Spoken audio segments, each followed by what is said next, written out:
Hi and welcome, Caroline Best of Dow Horsemanship. This is Zor and this is Lovey. But today we're going to be working with baby Blue. He turns 2 this month. I have to look at his papers to see the exact birth date. Hi, sweet girl. You guys going to groom each other now. So today we're going to work with the baby and we're going to do a follow-up on, my gosh, when did we film? A year ago. A follow-up from the YouTube videos I have. I think there's continued series parts of it where he was petrified of the bag. And I had Lovey and Sundance in the round pen because they don't handle bags well at all. And you can see I've got a bag in my pocket. Watch, look at her. So look, she hears the noise of the bag. So wow, guys, this is good progress. It ain't great, but it's good progress. So the point I want to make in my training, and also just to give you guys something to think about outside the box, more non-linear when you're working with horses that are afraid of things. So often, and this is very normal for the human mind, we're very linear. That's a predatorial mindset to begin with. That means we're very focused and we go after it.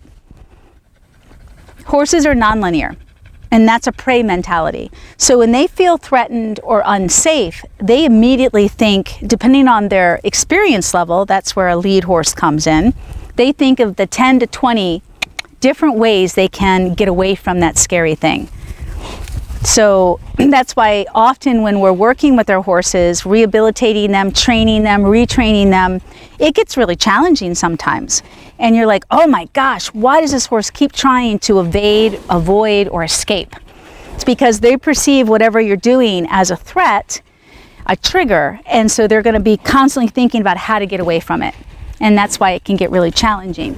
So not to get off the subject, but we are going to take a look at the baby and where he is, bless you, with the bag. So I don't do direct training. Since you guys have seen, or we filmed that video on YouTube, I have not made the bag an issue like I did in that video. And I had to in that video because he was becoming dangerous to handle if he even heard anything like this noise. Good girl. So I'm going to hold her for just a second. Good girl, love. So I'm just making this not a point of focus, but it is part of our experience.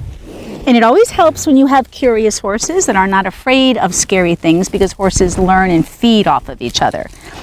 So one of the things I've done in the last year, like for Lovey, and Sundance is just got such a strong trigger with bags. I mean, she's the oldest horse, being what, 19 this year? And it's still an issue for her. And I just want you guys to realize that some things your horses are never going to completely get over. You can hear her breathing. They're never going to completely get over. And I don't believe in sacking horses out. Once in a while, I'll flood like I did Blue, but you really have to be experienced to do that. And desensitizing is such an overused and abused term and understanding. And most people flood their horses and oversaturate them with the scary object, and they think they're desensitizing. So you have to be really careful. Desensitizing really means, if you look up the definition, desensitizing means that it becomes your horse's daily interaction and daily experience having the scary thing in its presence. And so, hey, don't bite your sissy. Don't push her out of the way. So that means after that episode here's the baby. After the episode in the round pen panel with the bag, I just started setting up bags all over the place. So they would be around the barns, stalls, and I just wanted it to become a daily experience for the baby. And it did. And it also meant that he had to eat around them. His hay was around them. And believe me, he was like still a wild horse in the stall. He wanted nothing. He would leave. And I'm like, well, when you're good and hungry, because all the stalls are going to have these bags, you'll figure it out. And of course, the other horses that aren't scared of the bags help teach them. He's playing with Riley. Look at that. Look at him. Look at him. They play. Look at him play. I love it. Let's just film that for a minute. I love it. I love it.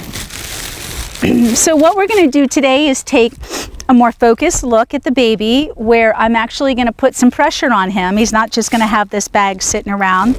And he's not just going to be able to come up to it and leave it when he wants. We're just going to make this a more focused session, but I'm not going to drill it, and I'm not here to flood him or oversaturate him. Hi, Joji, with the bag, because I want to give you guys a different perspective. To me, it's a better way of handling for horses that aren't sure.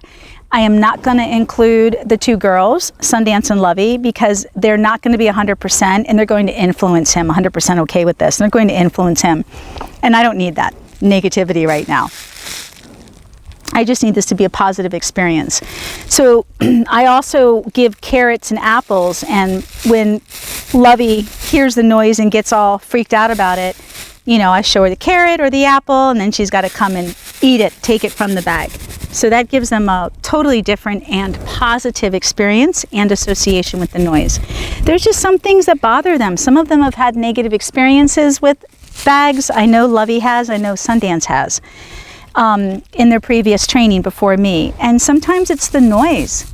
You know, horses, each horse is an individual and unique. And so you've got their sensory processing and their senses, which includes obviously their ears. And in my experience, I believe that horses like Zor, who are just more, their hearing is more heightened and acute. He doesn't like loud noises. Like after all these years, Zor still doesn't like the leaf blower in the barn. He still doesn't like the noise, Zor, of the weed whacker or the, he's better with the tractor, but he still doesn't like that loud noise. It bothers him. And I noticed that with my late dog, Sydney, my yellow lab. It took her a long time, maybe when she was 9 years old, before she could not be bothered by the tractors or lawnmowers. Then they just didn't bother her anymore. And her hearing was fine.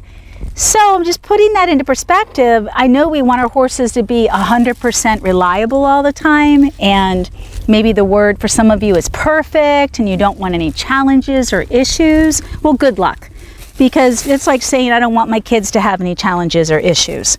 And to me, horses are so intelligent emotionally and socially. They're complex. Well, I don't need you eating this. So it's not that easy. You shouldn't be involved with them if you don't have the patience or the compassion or the skills. That's my watch. Thank you. You can't play with mom, okay? You go play with each other. I love it. I love it. I love it. I love it. I love it. Love you guys. Okay, baby. So let's put this, Joe, no camera. Nope. Let's put the bag back in my pocket as I ask baby, come here, who might leave. I don't work with him very often, you guys. Come here. Yep, all the older horses are going to come but you. Come on, because you don't have enough experience. Yeah. Come here, sweetie. You're all sweaty. Come here, Bubba. Yeah, I don't work with this young horse every day. I don't work with him every week. I don't work with him every month. He gets handled. He gets consistency, repetition, and reward all the time. And if things go south, meaning all of a sudden he's not easy to handle, then I will work with him for a short period of time. But he's a baby. He's 2 years old. Leave him the hell alone. It doesn't mean that you can't teach them certain things. They have to know how to be handled. He has to know how to bathe, pick up his feet, stand still while I groom him, but he's still a young horse. He's going to play with a lot of things, put him in his mouth. He needs to be a young horse. There's no way I would start preparing this horse to be ridden at the age of 2. He's had some light liberty work, some lunging work, light stuff. And really the relationship with him is most important right now. So that's what I focus on the most with this young horse. And a certain level of discipline within reason, because he's a baby. He's like a young kid. He's got to listen, but what do you expect? No, guys, don't touch the camera. All right, so again, I'm just going to make this experience with the bag as normal as possible, which means I'm just going to bring it out and while I'm focused on the camera. And he just gets to hear it. Lovey's doing excellent. Mwah. Mwah. Thank you, babies. Let me get by and take the baby to the round pen. Come on, sweet boy. So I'm going to open it up. I'm filthy now. That's what I get for loving on him. I love it. I'm just going to open it up because this was a big deal. I couldn't even do this a year ago. He would have pulled out of my hand by now, you know, stopped or run backwards. And then you guys saw him striking out at this bag, trying to attack it. Come on, babe. Oh, you pooping? That's good. Oh, Jojo, I know you'd love to go for the work. Come on. I'm not working with you, though. I'm not your play toy. Leave me alone.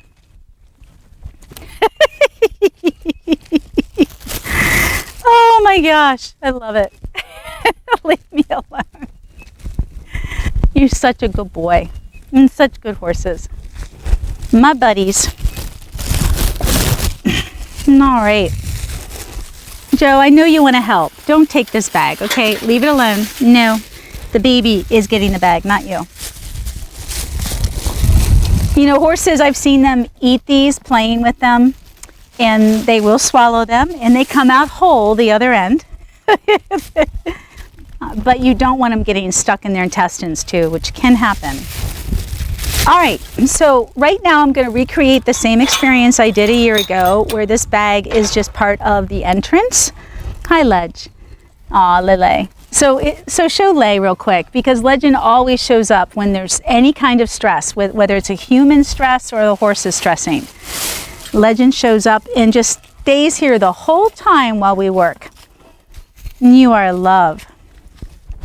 Yeah, you're the guru. You take care of everybody. So they're curious. That's good. Joey's going to help the baby become even more curious. Just don't eat it, Joe. Good boy. And then the baby's going to try and play with Joey. And Joey, I can't play with Joey anymore, you guys. He's an off-the-track thoroughbred that almost died. This is Joe. He's 11 this year, so I got him at 3. He almost died. Stress founder, was stall-ridden for months. Rotated, and then with excellent farrier care and my care, he straightened out. He has no more rotation. And then years later, we were able to put him into work, the OTTB series. And then last year, he just started going dead lame. And he has not had a lot of hard training. Come here, Ledge. He started to go lame, and we had him x-rayed, and his bone chips in his left knee are now have created it's horrible, the bone chips have been reabsorbed by the body. So you see this lump here, which has created look at that, isn't that horrible? A bone spur.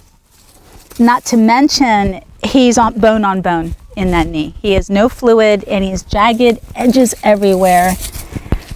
He still runs and plays, which is beautiful, and he wants to play with me, and he wants to be ridden. And I could sit on you, buddy, but I can't do anything with you, really. But love you. What a beautiful, beautiful horse you are. Inside and out. All right, my dears.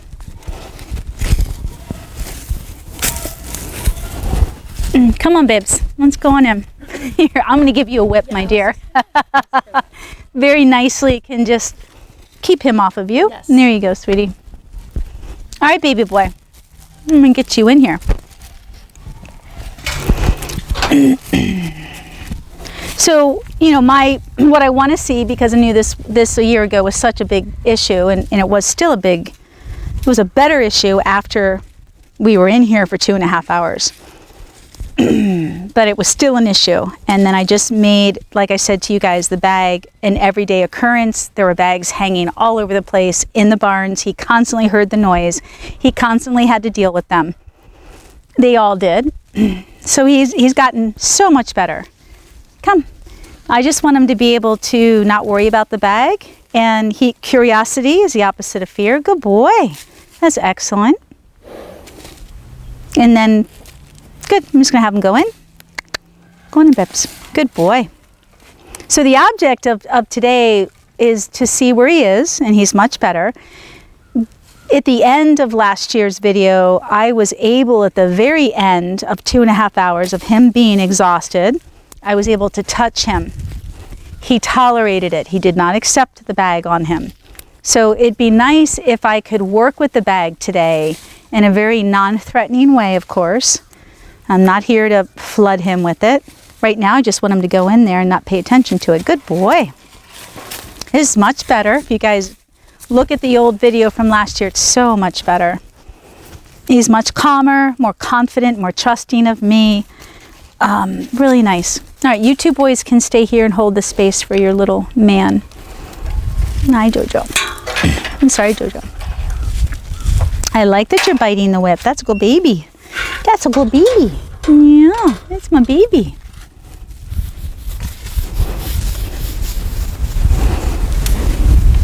So the first thing I'm going to do is I'm not obviously going to chase him with this. You see that so often. I'm going to take the bag and put it back in my hand because I've gotten a good baseline of information, right? I've gotten some feedback as to how he feels about the bag, and it's a lot better than it was a year ago. So this is good. So now I'm just going to see if I can rub this all over him. It's a part of me, and that's the key here. Good baby. I'm not going to force it. Oh, Ledge. You got Zor coming, so watch yourself. I think that's why Legend's crowding you. You're all right, Lay. We're right here, buddy. Zor's not going to mess with you.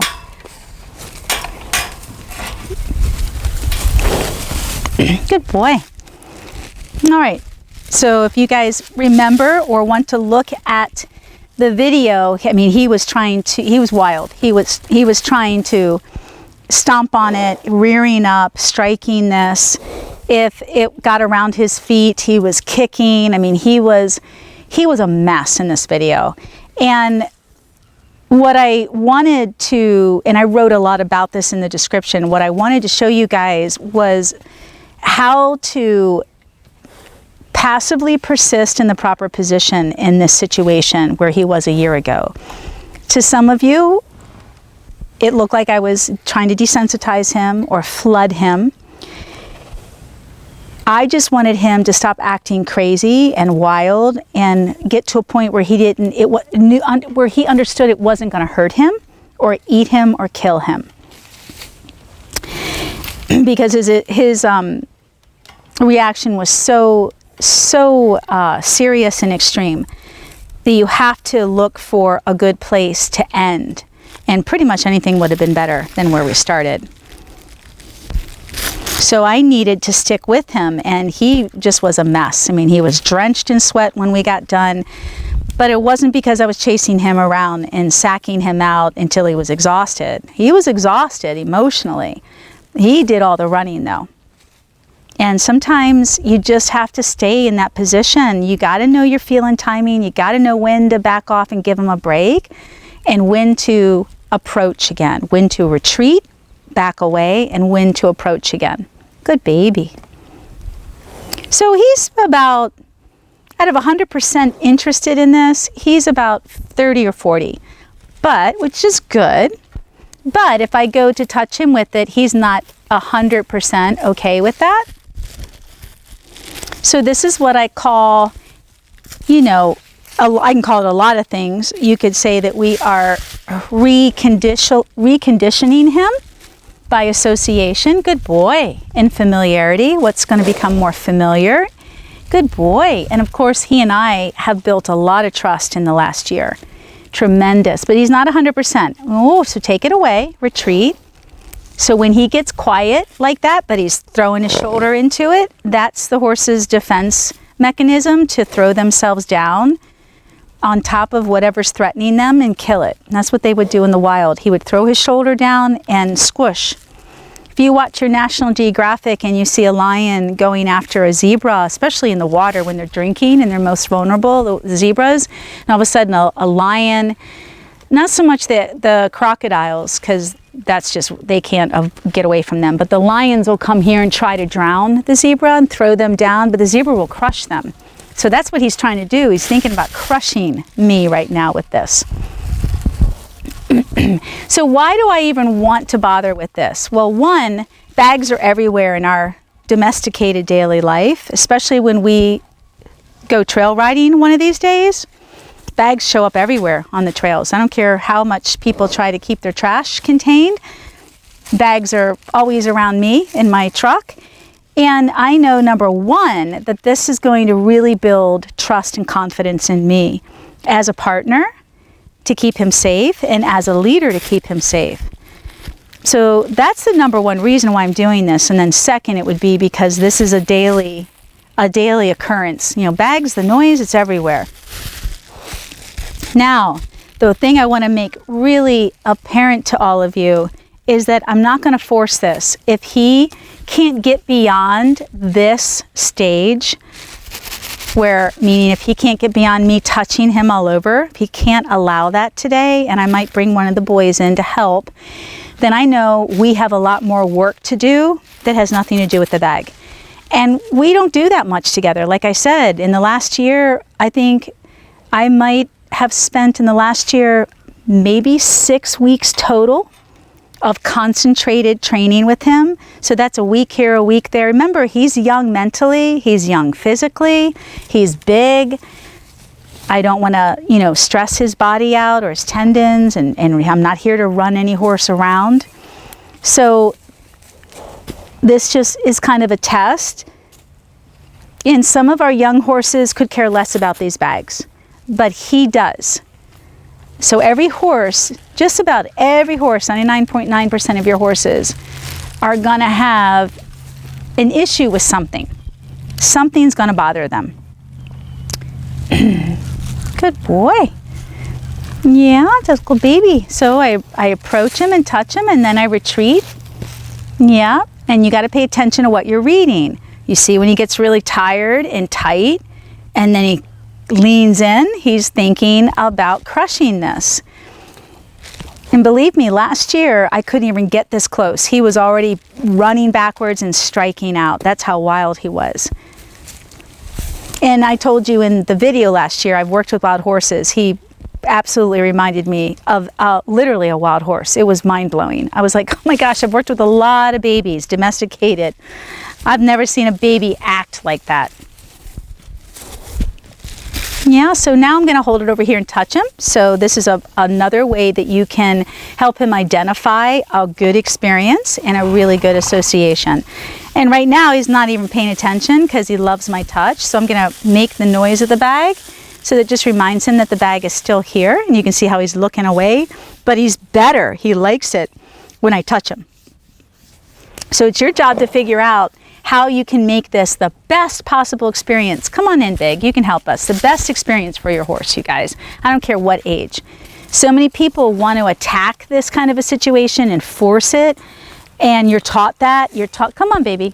I'll leave it open, see if the boys want to come in and help. You're taught to just attack the horse with it, run them around. That's what you call sacking out, until they get exhausted.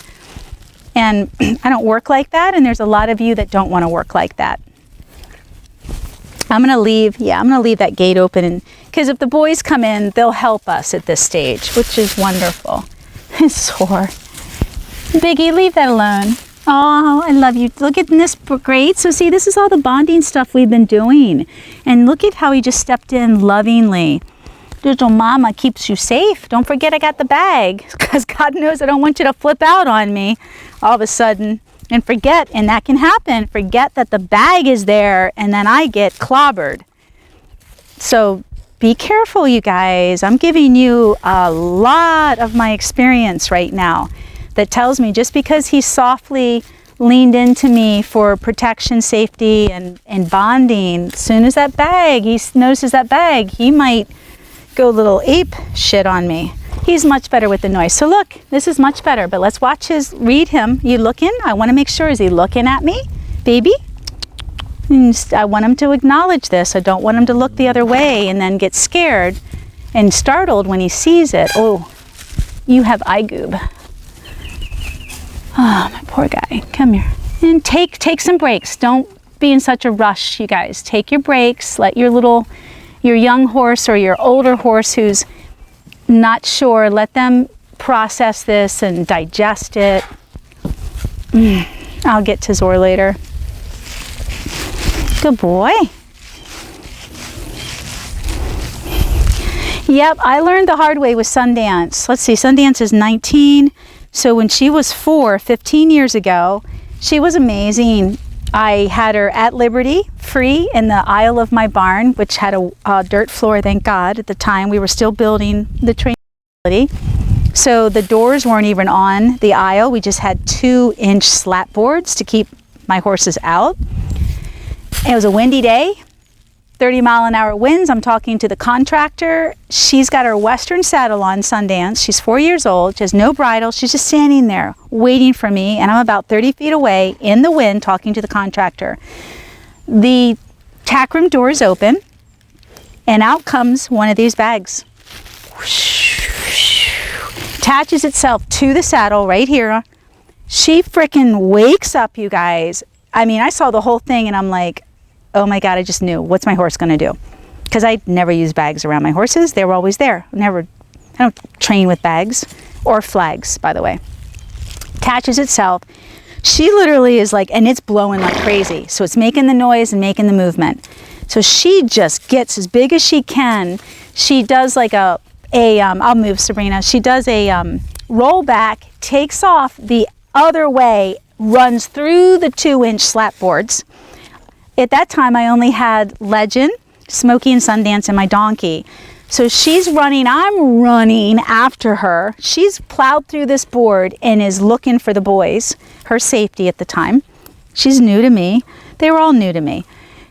Thank God they came galloping because she was headed for this type of fencing, which has a board on top, and they call this no climb fence or turkey wire. Well, I had that up in Maryland too. She was headed straight for it, which means she would have plowed right through it. The boys came, met her, stopped her on the other side of the fence because they were in the other field, and she's just trembling. Well, this damn thing is still attached to her. I get to her. She's shaking all over. She has no bridle on, no halter. Of course, I'm pretty quick. I grabbed something on the way out. She was never the same. And I took her to a desensitizing Pirelli natural horsemanship clinic with a very well-known and certified instructor. We left halfway through the clinic, took my horses home. It was horrible. That did even more damage. She was a bucking bronc, rearing. He was sticking it with a flag all up and down and around her. She flipped out, then Smokey flipped out and responded to her. Then the whole clinic, it was like a domino effect. All the horses started bucking. Everybody lost their horses. They started running around the arena. It was a disaster. It ruined my horse. She has never been the same. I can't tell you how much work I've done. So that was so traumatizing for her. For her, just like everybody's unique. You could say something to me and Sabrina, and I could take it the wrong way. You could say it the same way to both of us. I could take it the wrong way, or it could be a trigger for me. I'll never forget, and I'm traumatized by it the rest of my life, which means I just keep remembering it all the time. And that's my mare. So this is excellent for the bibba. But the key thing is, can you look at it again? Excellent, love you. Can I rub you all over? Isn't this good? I like that he's blowing it off. It's a lot better and not interested, but let's do the legs. Good baby, yeah. Legend's not going anywhere. Oh, see the kicking? So that's Blue. If any of you have been watching Blue in my videos, that's how Blue shows signs of stress. In his training, when I'm just working him normal and he's standing there quietly after a teaching session with me, and I'm allowing him to lick and chew, to wind down, to process, to decompress, and he'll do that. He'll kick out. So you have to know this about your horse so you can work with your horse. You can work with your horse. And you learn how to work with him. He's going to tell you, give you the feedback. How much is too much? When you can push a little bit harder. And you're going to wait for a lot of licking and chewing. So that means you're going to spend as much time not doing anything as you are doing something. I say this in all my videos. When I designate an hour or whatever time my session is for a horse, especially if they've got triggers, like he does, I'm going to set aside, that time's going to be divided between just being and letting them soak it all in and absorb that moment, releasing, processing, which he's doing, decompressing, is I'm going to spend just as much time doing that, which you could call nothing, just as much time doing that as I am actually working with him, especially if he has a problem with something, because he's going to tell you he's having a problem by the way he reacts instead of responds to something. And you've got to take your time, or you're going to blow these guys.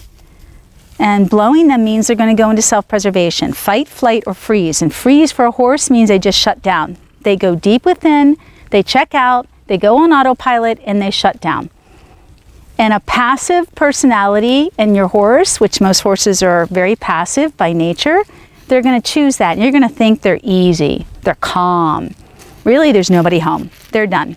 They're oversaturated, overstimulated, overwhelmed. But when you have a cute little personality like this guy, he's not passive. He's not dominant either. He fluctuates between a little bit of dominance and mostly submissive. So he's going to choose fight. And that's when he starts kicking and striking.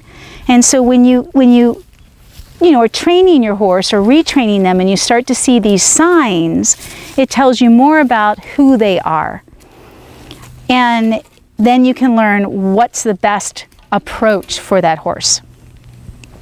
If you're going too fast and you're too busy sacking them out, flooding them, desensitizing them like all these idiot people do, from natural horsemanship to traditional, you're never going to have the time to really know how he feels about it, to get really the proper feedback you need. You're not going to really get to know your horse and learn the art of working with that horse because you're too busy making something happen or getting it done. This stuff takes time. Not to mention he's young, and I mentioned a year ago that a horse's maturity level, his age, has a lot to do with how quickly they learn or how well they retain information. So their age has a lot to do with it, and he was only a yearling at the time, but so does their maturity level. So I've had older horses, 10-year-olds come to me that acted like 5-year-olds. So you've got to think about all this. There's a lot to think about. Horses are not that easy. They're complicated beings, sentient beings, emotional, social. The more he licks and chews, the more he processes, digests this, and moves on. The less he does, the more he is tight. He's defensive mentally and physically, just like us. If you're having a conversation with somebody that you love, and I'm his mother right now, his substitute human mother from his horse mother, and I'm scolding him. If he's not open, respectful, but also open and receptive, he's just going to be defensive, just like your child. So when you see your child, here's your example, when you see your own child who needs to be maybe scolded, or he needs a lecture, or he needs some kind of intense time from you, doesn't have to be negative, and you see your child just standing there kind of checked out or tight, or even the body language is a little defensive, you're not getting to them. They're not open. They're not learning. They've already shut down. They're resisting you. And that's why you end up screaming at your kids all the time, which is not right. It's your fault, not theirs. Because you don't know how to get through to them. You're not paying attention. You're not listening to them. You're not allowing their body language expressions to tell you whether what you're saying or doing is working or not. So the key word here is, how open is this horse? How open is your child? How open is the person that you're with when it's a stressful situation? The more he is mouthy with me, the more open he is, the more gregarious he is, more mouthy. The more he licks and chews, the more he's processing. The more he yawns, blows, shakes his head, that's all good releasing in processing. And the kicking out is part of his frustration, his stress, sometimes defensiveness. We don't want him kicking out. Not at this level. I love you. I smell like a salad, like goat cheese, onions, and steak. That's what I had for lunch. And nuts. And raspberry vinaigrette. That's what your mama had. Oh, look at that sweet boy. He says, I want to go out with my bubbas out there. I don't want to be here, Mama. So I'm not here to prove anything today. I'm not here. He's already told me that that he doesn't quite like it around his legs. Now I'm going to attempt his front legs only one more time. And if he's showing signs of defensiveness, self-preservation, or frustration and worry, I'm backing off. Good boy. Yeah, good baby. There he goes again. We need more time together, and the time will be spent in here. I'll show you. Sabrina, you're going to now exit out, and I'm going to put the bag away, and I'm going to work with him my method. So it's too intense for him with this bag. So let's go back to something that he knows, something that's easier for him, that'll keep him open and learning, but also building trust with me. We're not out of the woods yet. So we're just going to go to my typical round pen Liberty free lunge session, which involves a lot of connecting and hooking on and joining me. It does not mean that we're running around. Come, it involves a lot of energy. The more he can connect to me energetically, that's okay. Curiosity is excellent. He wanted to smell the bag. Come here. Come on, baby. So what I've learned from him, while he's had no training prior to me, that's how I deal with that. He was round penned. That meant I need you to pay attention to me. So that's kind of like if you're talking to your child and they know that you're asking them to pay attention to you and they have experience with you. This isn't new. And I'd go, hey, that's enough. You need to look at me right now. So I just went, hey, that's enough. You need to pay attention right now. Don't blow me off. Now, his former owner never told me this, but I know she breeds babies. She's a wonderful person, but I'm pretty sure she round penned him before 8 months of age, and he came to me because he was a nervous wreck when he came to me. And most people think round penning is easy because of what you watch on YouTube. It's not.